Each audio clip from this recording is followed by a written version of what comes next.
Terrans to know what exactly is going on with their medevacs and all of the choices they have. It's very easy for the Terrans to sometimes sneak some buildings around the map and hide them in places where you least expect them. You saw those Banshees flying by overhead.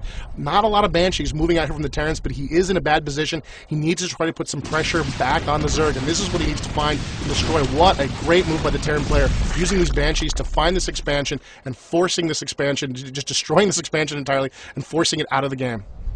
And we can see David Kim continue to pressure into Matthew Cooper's base. We can see them flying overhead. He is going to use this air advantage to the best of his ability. We can see them coming over here headed straight for the infestation pit.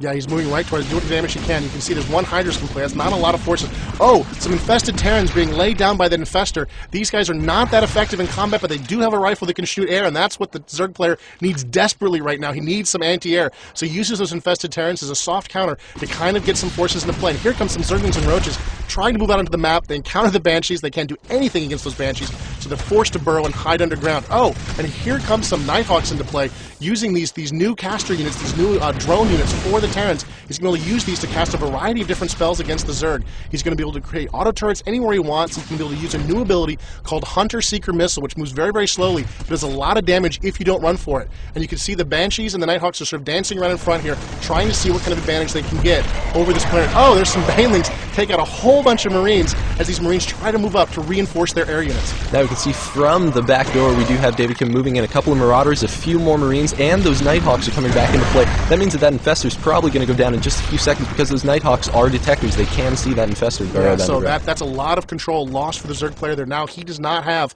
control of the front of the Terran base, and the Terrans are pushing out on the map, sort of doing what they want to do. They're backing up a little bit here, gathering their forces, but the Zerg player has lost a little bit of his board control. He was in absolute dominant control up until now, and it looks like the Terran player is making a little bit of a comeback here with his Nighthawks, his Marauders, and his Marines pushing out of the board.